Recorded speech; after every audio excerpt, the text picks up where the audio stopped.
अमृतमधुर संपूर्ण ज्ञानेश्वरी. अध्याय 15. पुरुषोत्तम योग. ज्ञानेश्वरी. श्लोक 1. ओवी क्रमांक 1 ते 143. आदिपुरुष परमेश्वररूपी मूळ असलेल्या ब्रह्मरूप मुख्य शाखा असणाऱ्या संसाररूप वृक्षाला अविनाशी म्हणतात. तसेच त्याची वेद ही पाने म्हटली जात आहेत. त्या संसाररूप वृक्षाला जो पुरुष मूळसहित तत्वतः जाणतो तोच वेदाचे तात्पर्य जाणणारा होय. ब्रह्मरूपाचे ठिकाणी आश्रित असलेली माया आपल्या आश्रयाने याचे ठिकाणी नेणतेपणा आणते. माया या संसार वृक्षाचे पहिले मूळ आहे. घन अज्ञानापासून महत अहंकार, बुद्धी, मन, पंच ज्ञानेंद्रिये आणि महाभूतांची समृद्धी एवढीच साऱ्या संसाराची मर्यादा विस्तारलेली आहे. हा संसार वृक्ष क्षणाक्षणाला नष्ट होत जातो, म्हणून याला अश्वत्थ असे म्हणतात. या वृक्षाचे मूळ अज्ञाना वाचून दुसरे नाही. याची सत्ता प्रतिभासिक आहे. असा हा वृक्ष शीर्ण सालीचा आहे असे ज्याने जाणले त्याला मी सर्वज्ञ देखील जाणता म्हणतो. श्लोक 2. ओवी क्रमांक 144 ते 209. अर्जुना, त्या संसार वृक्षाच्या तिन्ही गुणांच्या पाण्याने वाढलेला व विषय भोगरूपी अंकुराच्या त्या परमद्रूपी परमेश्वराला उत्तम प्रकारे शोधावे. त्या ठिकाणी गेलेला पुरुष मागे संसारात येत नाही, जेथून ही अनादि संसार वृक्षाची प्रवृत्ती आहे. अशा या आद्य पुरुषाला अभेद भावाने शरण जावे. अर्जुना, ज्ञानरूपी शस्त्र विवेकरूपी सहानेवर घासून पाजळलेले असावे. मी ब्रह्म आहे या बोधाने धारदार झालेले असावे आणि हे विश्व ब्रह्म आहे अशा एकाच पूर्ण बोधाने चकचकीत केलेले असावे. या शस्त्राने संसार वृक्षाचा नाश करून सर्वत्र भरलेल्या चैतन्याचा अनुभव घ्यावा. श्लोक क्रमांक 5. ओवी क्रमांक 258 ते 307. जे मान व मोह याच्या पलीकडे गेलेले आहेत, ज्यांनी आसक्तीरूप दोष जिंकलेला आहे, ज्यांची परमात्म्याच्या स्वरूपात निरंतर दृढ स्थिती झालेली आहे, तसेच ज्याची कामना समूळ नष्ट झाली आहे, असे सुखदुःख द्वंद्वापासून मुक्त झालेले ज्ञानजीवन अविनाशी परमपदाला पोहोचतात. सूर्योदय झाल्याबरोबर रात्र जशी आपोआप पळून जाते, त्याचप्रमाणे ज्याची देहावरील अहंता अविद्येसह नष्ट झालेली आहे, जसे आकाशाला येथून पलीकडे जाण्याचे प्रयोजन नाही, कारण ते सर्वत्र आहेच, त्याप्रमाणे ज्या ज्ञानी पुरुषाला सर्व जगतच आत्मरूप झाल्यामुळे कोणत्याही विषयाची इच्छा करण्याचे कारण उरत नाही. चंद्रमा 16 कळांनी पूर्ण होतो तेव्हा त्याच्या कोणत्याही भागाला अपूर्णता दिसत नाही. त्याचप्रमाणे इच्छेच्या दोषामुळे येणारी अपूर्णता त्याचे ठिकाणी दिसत नाही. श्लोक क्रमांक 6. ओवी क्रमांक 308 ते 342. त्या स्वयंप्रकाशमान परमपदाला सूर्य प्रकाशित करीत नाही, चंद्रमाही प्रकाशित करू शकत नाही आणि अग्नीही प्रकाशित करू शकत नाही. तसेच ज्या ठिकाणी जाऊन पोहोचल्यावर मनुष्य पुन्हा संसारात येत नाही, ते माझे परमधाम आहे. अर्जुना, चंद्रसूर्यादी तेजस्वी पदार्थांमध्ये जे तेज आहे ते परमात्मा वस्तूचे स्वरूप आहे. महासागराला मिळालेले नद्यांचे प्रवाह पुन्हा माघारी उगमस्थानी येत नाहीत, त्याचप्रमाणे जे निजधामाला गेले आहेत ते परत येत नाहीत. जन्माला येण्याचे कारण वासना, कर्म आणि अविद्या ही नष्ट झाल्यामुळे ज्ञानी पुरुष जन्माला येत नाही. श्लोक क्रमांक 7. ओवी क्रमांक 343 ते 360. या देहात हा जीवात्मा माझाच सनातन अंश आहे आणि तोच या त्रिगुणमयी मायेत स्थित असलेल्या मनासह 5 इंद्रियांचे आकर्षण करतो. ज्यावेळी समुद्र हा वाऱ्याच्या ज्यावेळी समुद्र हा वाऱ्याच्या संबंधाने लाटेच्या आकाराने प्रकट होतो त्यावेळी तरंग समुद्राच्या लहान अंश असल्यासारखा दिसतो, त्याचप्रमाणे या जीवलोकात आपल्या स्वाभाविक धारण शक्तीने जड देह इंद्रियांना जागविणारा तोच जीव आहे असे वाटते. जीवात्मा आपल्या ब्रह्मस्वरूपाच्या अज्ञानाने आपणच प्रकृतीरूप आहोत असे स्वतःला मानून पुन्हा त्याच शरीरादी प्रकृतीची विषय संपादनाद्वारा सेवा करतो, मनाच्या रथावर बसतो, कानाच्या द्वारे बाहेर जातो आणि मग शब्दाच्या रानामध्ये प्रवेश करतो. याप्रमाणे देह इंद्रियांचा स्वामी जीव मनाला जवळ करून शब्दाधिक विषयांचे समुदाय भोगतो. श्लोक क्रमांक 8 ते 11, ओवी क्रमांक 361 ते 397. वायुगंधाच्या स्थानापासून गंधाचे जसे ग्रहण करून घेऊन जातो, तसेच देहादिकांचा स्वामी जीवात्माही ही ज्या पहिल्या शरीराला सोडून जातो, त्यातून या मनासह इंद्रियांना घेऊन पुन्हा जे शरीर प्राप्त होते त्यात प्रवेश करतो. हा जीव कान, डोळे, त्वचा, रसना, नाक आणि सर्व कर्मेंद्रिय तसेच मन या सर्वांचा आश्रय घेऊन विषयाचे सेवन करतो. देहाला येणे, देहातून जाणे, कर्म करणे आणि विषय भोगणे ही सर्व कार्ये स्थूल देह आणि लिंग हे या प्रकृतीची आहेत. परंतु ती सर्व कार्ये अविचारी मनुष्याने आत्म्याचे ठिकाणी मानलेली असतात. केवळ ज्ञानरूप नेत्र असलेले ज्ञानीजनच आत्म्याला तत्वतः जाणतात. योगीजनही आपल्या हृदयात स्थित असलेल्या या आत्म्याला प्रयत्नानेच तत्वतः जाणतात. ज्याप्रमाणे कोणत्याही काळात ज्याचा अभाव होत नाही अशा अखंड आत्मसत्तेवर अज्ञान दृष्टीने कल्पिलेला हा देहच उत्पन्न होतो आणि नष्ट होतो, ही गोष्ट ज्ञानी पुरुष निश्चितपणे जाणतात. चैतन्य कधी वाढत नाही व कमी होत नाही, कोणाकडून काही करवित नाही आणि स्वतः काही करत नाही असे ते ज्ञानी पुरुष शुद्ध आत्मज्ञानाने जाणतात. एखादा पुरुष विषयासक्त असून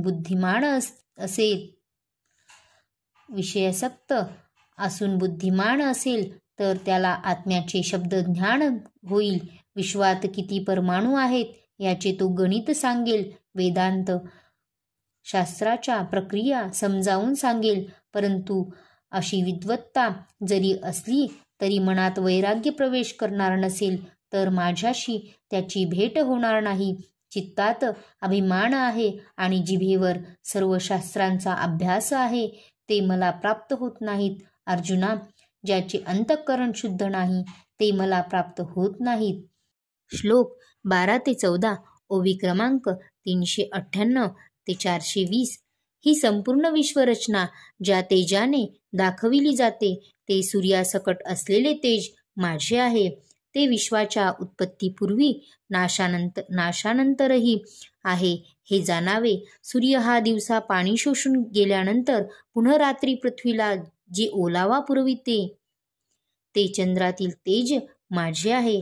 जे बाहेरच्या इंधनाने दहन आणि पोटातील अन्नादिकांचे पचन करण्याचे कार्य अमर्यादपणे करीत असते ते अग्नीचे ठिकाणी असलेले प्रबळ तेज माझे आहे.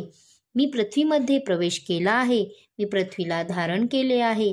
म्हणून मातीच्या कणापासून बनलेल्या लहानशा ढेकळासारखी असलेली ही पृथ्वी समुद्राचे पाण्याने विरघळून जात नाही. ज्या स्थावर जंगम असंख्य भूतांना पृथ्वी धारण करते असे वाटते, पण खरी वस्तुस्थिती म्हणजे पृथ्वीमध्ये प्रवेश करून मीच सर्वांना धारण करतो.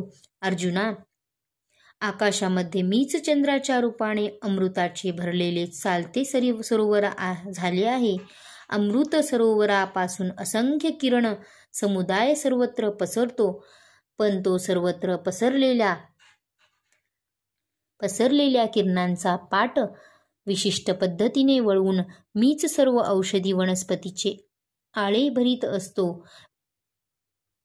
मीच सर्व जातीच्या धान्याची समृद्धी करतो आणि मीच त्या धान्याच्या जगण्यास योग्य असा अन्नरूपाने परिणाम घडून आणून तद्वारा क्षुधेने शुष्क झालेल्या प्राणीमात्राला जीवनाचा ओलावा देतो. सर्व प्राण्यांच्या देहात स्थित असलेला मी वैश्वानर अग्निरूप होऊन प्राण व अपान यांनी युक्त होऊन चारी प्रकारचे अन्न पचवितो.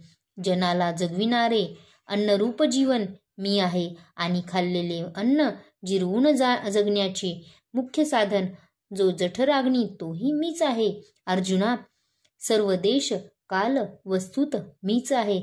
हे सारे विश्व मीच आहे. परंतु प्राण्यांची जशी राजस तामस सात्विक बुद्धी असेल त्याचप्रमाणे मी प्रकट होत असतो. ज्ञानी लोकांना मी ब्रह्मरूपाने सुखरूप आहे व अज्ञानी लोकांना जगद्रूपाने दुःखरूप आहे. श्लोक 15 ओवी क्रमांक 421 ते 470. अर्जुना, मीच सर्व प्राण्यांच्या हृदयात अंतर्यामी रूपाने स्थित आहे. माझ्यापासूनच स्मृती, ध्यान आणि अपोहन होतात आणि सर्व वेदांच्याद्वारे मीच जाणावयास योग्य आहे. तसेच वेदांताचा कर्ता व वेदांना जाणणारा मीच आहे. अर्जुना, सर्वांच्या अंतःकरणात मी आहे. हा जो भाव आहे तो मीच आहे. सर्पाच्या भ्रमाला आणि दोरीच्या प्रमाज्ञानाला दोरच जसा मूळ कारण आहे त्याप्रमाणे कोणत्याही वृत्ती ज्ञानाच्या आणि अज्ञानाच्या व्यवहाराला मीच सर्व काळ अधिष्ठानभूत आहे. माझे स्वरूप अत्यंत गूढ आहे. वेदाने माझे वर्णन करण्याचा प्रयत्न केला परंतु तो शेवटी मौनच राहिला. मी जे आपले अद्वैत स्वरूप द्वैता वाचून जाणतो त्या अद्वैत ज्ञानाला कारण मीच आहे. कारण मीच जाणतो सर्व साक्षी आहे. शुक्ल प्रतिपदेच्या चंद्राची कोर निश्चितपणे दाखविण्यासाठी जशी झाडाची फांदी दाखवावी लागते त्याप्रमाणे निरुपाधिक सांगण्यासाठी हे उपाधीचे बोलणे आहे. श्लोक 16 ओवी क्रमांक 471 ते 525. या सृष्टीत क्षर म्हणजे नाशवंत व अक्षर म्हणजे अविनाशी असे हे दोन प्रकारचे पुरुष आहेत. त्यामध्ये सर्व भूतमात्रांच्या शरीराला नाशवंत अक्षर आणि जीवात्म्याला अविनाशी अक्षर म्हटले आहे.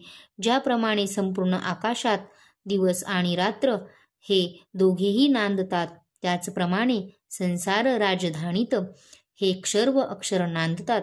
अर्जुना, मूळ ज्ञानाचे कार्य असलेल्या दीर्घ स्वप्नांच्या अवस्थेवर आरूढ होऊन जे चैतन्य ऐहिक परलौकिक विषयांच्या राणामध्ये स्वैर धावत असते त्या चैतन्याला क्षरपुरुष हे नाव आहे. यच्छु यावत जीव चैतन्याला क्षरपुरुष हे नाव आहे. संपूर्ण विश्व मावळले आहे आणि आत्मज्ञान तर प्रकाशित झाले नाही. त्या केवळ अज्ञानावस्थेला अक्षर हे नाव आहे. ब्रह्माचे यथार्थ ज्ञान आणि विश्वाचे भ्रमज्ञान या दोन्ही ज्ञानांचा जेथे संगम होतो त्याला अक्षर पुरुष म्हणतात.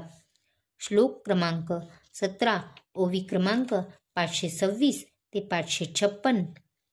अर्जुना, उत्तम पुरुष तर निराळाच आहे जो तिन्ही लोकात प्रवेश करून सर्वांचे धारण पोषण करीत असतो.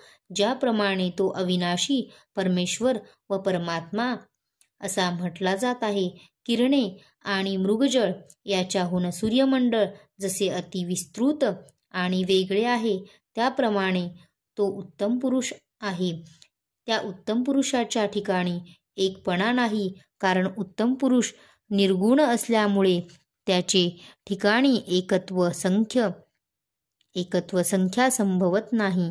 उत्तम पुरुष शब्दाच्या वृत्ती ज्ञानाचा व क्रियेचा विषय होत नाही. ते ब्रह्म मी आहे हे ज्ञानही तेथे अस्ताला गेले आहे. कोणत्याही काळात कोणत्याही देशात कोणत्याही कारणाने ज्याचे स्वरूप क्षीण होत नाही, ज्याचे साम्य ज्याच्याशीच आहे, उत्तम पुरुषासारखा उत्तम पुरुषच आहे, त्याला दुसरी उपमा नाही.